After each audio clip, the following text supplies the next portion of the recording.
예수님의 기도 코칭이라는 제목으로 말씀 전하도록 하겠습니다.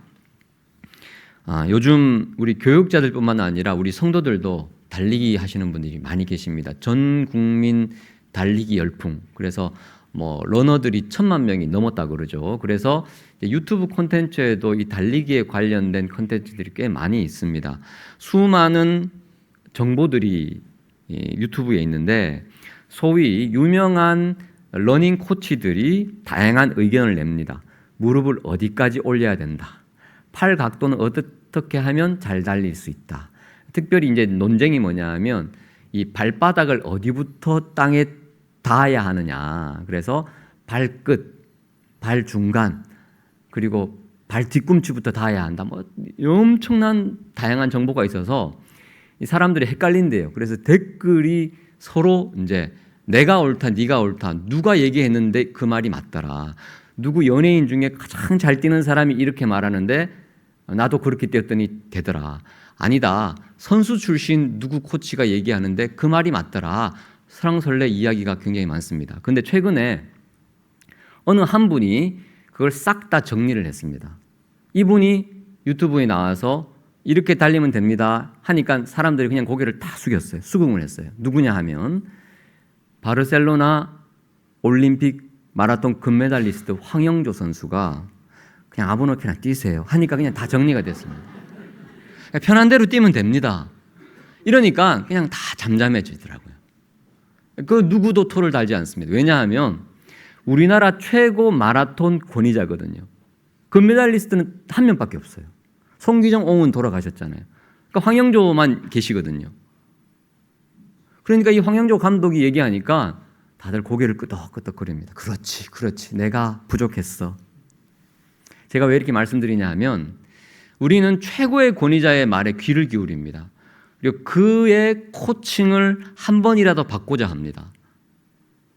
마라톤뿐만 아니라 모든 영역에서 다 그렇습니다. 고수 중에 고수라는 거죠. 자, 그렇다면 기도의 최고 권위자는 누구실까요? 예수님이죠. 예수님만큼 기도의 롤 모델이 되시는 분이 또 어디 있겠습니까? 예수님께서 오늘 우리에게 기도 코칭을 해주십니다. 반드시 예수님의 이 코칭에 귀를 기울여야 됩니다. 우리 모두는 기도가 필요하고 기도해야 하고 또 기도가 정말 중요하다는 사실을 인지는 합니다. 그런데 기도하기가 참 쉽지는 않죠. 그래서 감사한 것이 예수님의 코칭이 있기 때문에, 예수님이 기도를 가르쳐 주셨기 때문에, 이렇게 기도하라 말씀하셨기 때문에 예수님의 코칭을 귀담아 잘 들으면 우리는 기도가 수월해질 수 있습니다. 예수님은 오늘 본문을 통해서 기도에 대해서 3가지를 알아야 한다라고 코칭을 하십니다. 첫 번째 코칭은 뭐냐 하면요, 기도의 영광을 알라고 말씀하십니다. 기도의 뭐를 알라고요? 영광을 알라. 기도가 얼마나 영광스러운 일인지를 알라고 이야기하시는데, 자, 1절을 보시면 예수께서 한 곳에서 기도하시고 마치심에 제자 중 하나가 여짜오되 주여, 요한이 자기 제자들에게 기도를 가르친 것 같이 우리에게도 가르쳐 주옵소서. 자, 질문입니다. 예수님이 먼저 제자들을 불러놓고 내가 기도 가르쳐 줄게 하셨습니까? 아니면 제자들이 예수님 기도 가르쳐 주세요 먼저 요청했습니까? 전자입니까? 후자입니까? 후자입니다. 누가복음에서는 이 시기를 굉장히 강조합니다. 예수님이 이때까지 제자들과 함께 지내면서 제자들을 불러놓고 기도가 얼마나 중요하겠습니까? 너희들 꼭 기도해야 돼. 기도해야지 살아. 기도해야지 온전한 제자가 될 수 있어. 내가 기도 가르쳐 줄게. 일로 와봐. 하면서 기도의 ABC를 먼저 가르쳐 준 게 아니에요. 이때까지 한 번도 기도에 대해서 가르쳐 주신 적이 없어요. 기도가 안 중요해서가 아닙니다. 기다리신 거예요. 예수님이 한 곳에서 기도하셨어요. 제자들이 물끄러미 예수님을 지켜봤어요. 근데 예수님이 이 기도하는 모습이 얼마나 영광스러운지, 얼마나 아름다운지, 얼마나 존귀한지. 그래서 제자들끼리 수근수근거립니다. 야, 예수님의 기도 모습 봐. 얼마나 멋져. 나도 기도하고 싶어. 기도에 대한 욕구가 막 샘솟는 거예요. 그래서 한 명이 손을 들고 예수님, 우리에게 기도를 좀 가르쳐 주세요. 어떻게 하면 예수님처럼 기도할 수 있을까요? 우리도 배우고 싶어요. 자발적으로 예수님께 요청한 것입니다. 제자들이 예수님의 기도의 모습을 보고 감동을 받은 겁니다. 기도의 영광을 체험한 겁니다. 간접적으로라도 나도 저렇게 기도해 보고 싶다라는 소망과 기대가 생긴 것입니다. 그래서 예수님, 우리도 기도하고 싶어요. 우리도 예수님처럼 기도만 한다면 그렇게 영광스럽게 정말 기도하고 나면 표정도 달라지고 역동적으로 사역도 감당하시고, 나도 그렇게 기도하고 싶은데 좀 기도 우리에게 가르쳐 주세요라고 요청한 겁니다. 예수님은 의도적으로 제자들에게 먼저 기도를 가르쳐 주지 않으셨습니다. 기다리셨습니다. 기도가 고프고 기도의 가치를 알고 기도의 영광을 간접적으로나마 체험을 하기를 원하셨어요. 그래서 자발적으로 기도하고 싶다라는 그런 마음이 생길 때까지 기다리셨던 겁니다. 그리고 제자들이 요청했을 때 가르쳐 주십니다. 저 안에 사랑하는 성도 여러분, 우리가 기도를 못하는 이유, 아니 기도를 안 하는 이유는 무엇입니까? 기도의 가치가 얼마나 중요한지 잘 몰라서, 기도의 영광스러움이 얼마나 대단한지를 잘 몰라서 그렇습니다. 예를 들면 우리는 내가 원하는 정말 가치 있다, 정말 의미 있다 하는 것은요, 없는 시간 쪼개어서라도 그걸 합니다. 돈이 부족합니까? 그러면 돈을 차곡차곡 모아서라도 내가 가치 있다고 생각하는 거 삽니다. 그게 사람이에요. 내가 의미 있고 내가 영광스럽다고 생각하고 내가 정말 가치를 부여하는 그것은 시간을 내어서 또 에너지를 쏟아서 열심히 노력해서 그것을 얻고 그것을 취하고 그것을 배우고 그것을 향유하고자 하는 그런 마음이 우리에게 있다는 거예요. 그런데 기도가 우선순위에서 자꾸 밀려간다, 다른 걸 먼저 한다, 그 말은 기도의 가치, 기도의 영광스러움을 아직 몰랐다는 겁니다. 그래서 예수님은 제자들이 기도의 영광스러움이 어떤지를 간접적으로나마 체험하기를 원하셨어요. 그래서 나도 기도하고 싶다, 정말 기도가 좋은 거구나 라고 고백하기를 원하셨다는 것입니다. 기도의 영광을 맛본 사람은 기도합니다. 기도의 기쁨을 경험한 사람은 기도합니다. 기도 응답을 체험한 사람은 기도합니다. 고난과 아픔과 어려움과 인생의 파도가 밀려왔을 때, 그렇지, 기도해야지 조건 반사적으로 우리의 몸이, 우리의 근육이, 우리의 영혼이 반응한다는 것이죠. 기도의 영광을 그래서 알아야 됩니다. 10장 38절을 보시면 바로 앞구절에 마르다와 마리아 이야기가 나오죠. 자, 길 갈 때에 38절 보시면 마르다, 마리아 자매가 자기 집으로 예수님을 초대합니다. 마리아는 주님의 발치에 앉아서 계속 말씀을 듣는데 마르다는 준비하는 일이 많습니다. 마음이 분주합니다. 예수님께 불평합니다. 주여, 내 동생이 나 혼자 일하게 두는 것을 생각하지 아니하시나이까. 나만 일합니다. 41절에 주님께서 마르다야, 마르다야, 네가 많은 일로 염려하고 근심하는구나.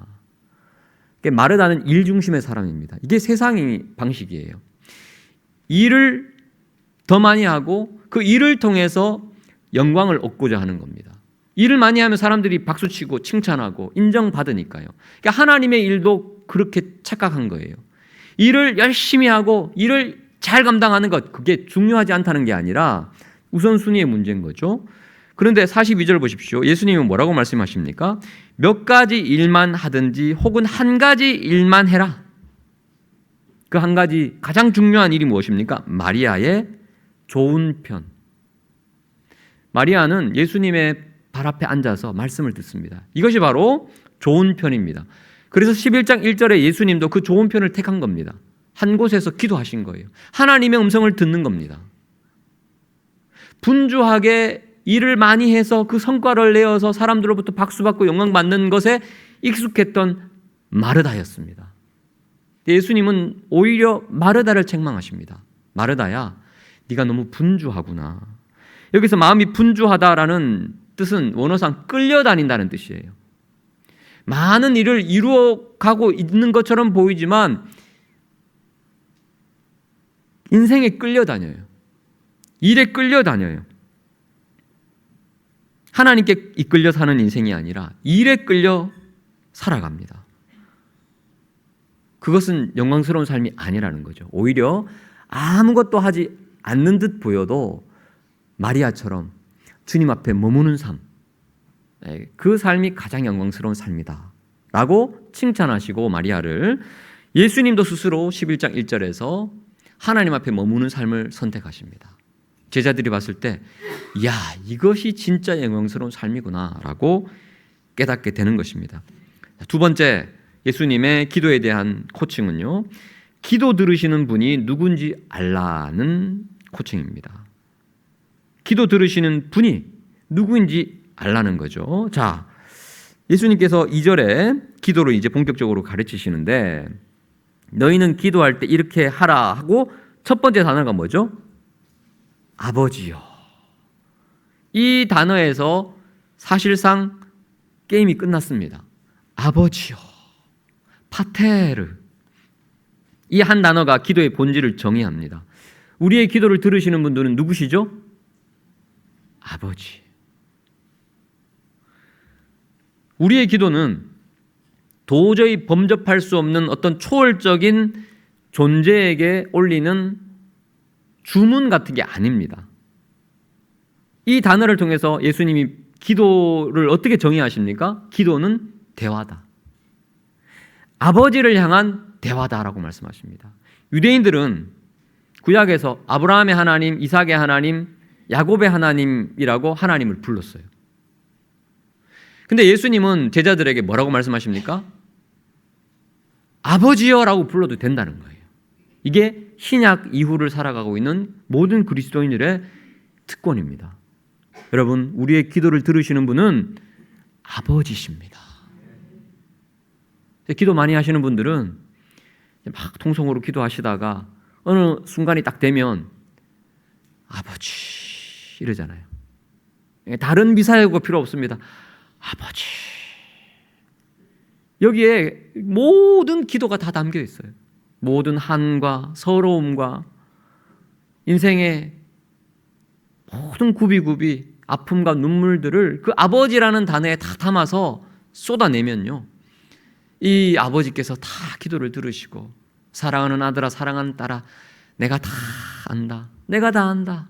내가 다 듣고 있다.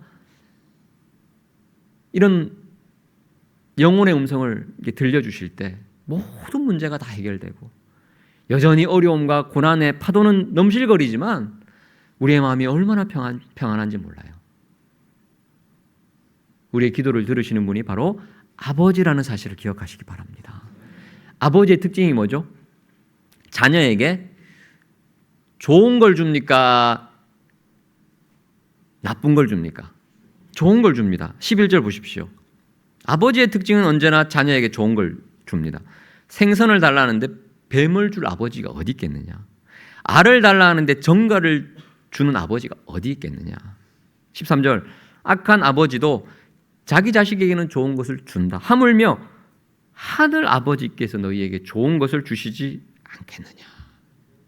우리의 기도를 들어주시는 분이 다른 어떤 신적인 초월적인 범접할 수 없는 어떤 존재가 아니라 나를 사랑하시는 그 아버지이심을 기억할 때, 그렇지, 나에게 가장 좋은 것을 가장 좋은 때에 가장 좋은 방법으로 주실 거야. 그 믿음을 가지라는 거예요. 근데 오늘 본문을 보시면 이 마태복음과 병행 구절이잖아요. 근데 이 누가복음은 뭔가를 하나 강조합니다. 13절에. 좋은 것 중에 좋은 것 중에 좋은 것은 뭡니까? 13절을 같이 읽어볼까요? 시작. 너희가 악할지라도 좋은 것을 자식에게 줄 줄 알거든 하물며 너희 하늘 아버지께서 구하는 자에게 성령을 주시지 않겠느냐 하시니라. 아멘. 여러분, 좋은 것 중에 제일 좋은 것은 성령님이 주시는 은사, 성령님께서 주시는 감동, 성령께서 주시는 치유, 성령께서 주시는 은혜라는 것입니다. 성령의 충만함은. 그래서 제자들은 실제로 사도행전 이제 지나가 보면 이 기도를 많이 했죠. 성령을 간절히 구했잖아요. 성령이 임하니까 여전히 고단하고 힘들고 핍박도 있었지만 성령 충만하니까 감옥 안에서 찬송이 나오고요. 어떤 고난도 다 물리치게 됩니다. 여러분, 우리가 오늘 기도하러 나왔는데 이것저것 우리에게 필요한 것 물론 구해야 됩니다. 생선도 구해야 되고요. 알도 구해야 되고요. 좋은 것 구해야 됩니다. 그리고 뭘 또 구해야 됩니까? 가장 좋은 것 중에 좋은 것, 성령 충만함을 구하시기를 축복합니다. 그때 우리가 성령 충만하면요, 모든 것들이 달라져 보이죠. 새로운 인생을 해석하게 되고 하나님의 가치관으로 바라보면 감사가 터져 나오게 되고 고난을 이길 수 있는 내면에 강력한 힘이 생깁니다. 성령의 충만함을 우리 아버지께서 주실 줄 믿습니다. 자, 마지막 세 번째, 예수님의 기도에 대한 세 번째 코칭은요, 기도하는 내가 누구인지 알라는 겁니다. 자, 기도의 대상은 아버지잖아요. 그러면 기도하는 나는 누구죠? 자녀라는 거죠. 자녀. 내가 누구인지를 알라는 겁니다. 그래서 이 자녀는요, 부모에게 구합니다. 9절, 담대하게 구합니다. 내가 또 너희에게 이르노니 구하라. 그러면 너희에게 주실 것이요. 여기서 끝나도 되는데 찾으라. 그러면 찾아낼 것이요. 한 번 더 강조하십니다. 문을 두드리라. 그러면 너희에게 열릴 것이니. 이 세 번이나 강조하십니다. 그리고 10절에 한 번 더 구하는 이마다 받을 것이요 찾는 이는 찾아낼 것이요 두드리는 이에게는 열릴 것이니라. 예외가 있습니까? 없습니까? 없어요. 자녀라면 아버지에게 구하고 찾고 두드리면 한 사람도 예외 없이 반드시 받을 것이요 찾아낼 것이요 열릴 것이라 약속하십니다. 왜냐하면 내가 자녀이기 때문에. 예를 드십니다. 여러분들처럼 지금 표정이 그렇게 감격스럽지 않았던 제자들이었던 것 같아요. 그래서 예를 드십니다. 5절 보십시오. 또 이르시되 너희 중에 누가 친구가 있는데 벗이 있는데 밤중에 그에게 가서 말하기를, 새벽에 찾아가는 거예요. 친구야, 떡 3덩이만 내게 빌려줘. 6절, 내 다른 친구 한 명이 여행 중에 우리 집에 왔는데 우리 집에 먹을 게 없네. 새벽 2시에 위급한 상황도 아니고 친구가 배고프대. 본인도 아니야. 자, 그러면 7절 안에서 대답하여 이르되, 친구가 뭐라고 대답합니까? 나를 괴롭게 하지 말라. 문이 이미 닫혔고 아이들이 나와 함께 침실에 누웠으니 일어나 너에게 줄 수가 없노라 하겠느냐? 이 말은 어떤 의미입니까? 떡을 준다는 말입니까? 안 준다는 말입니까? 준다는 말이에요. 이게 친구의 마음 상태는 어떻습니까? 지금 자고 있던 친구가 귀찮은 거예요. 유대인들은 어떻게 자냐 하면요, 방이 길쭉합니다. 자녀가 많잖아요. 막내부터 문 가까이 이렇게 딱 누워요. 그래서 어른들이 끝에 주무셔요. 그리고 한 집에 옆 방에 가축도 있어요. 양도 있고 소도 있고 나귀도 있고 그래요. 근데 새벽에 이거부터 일단 무례한 거죠. 근데 친구예요. 떡을 좀 달라. 그러면 끝에 있던 친구가 일어나면 여기를 다 타넘고 요렇게 요렇게 가야 돼. 그러면 어떻게 됩니까?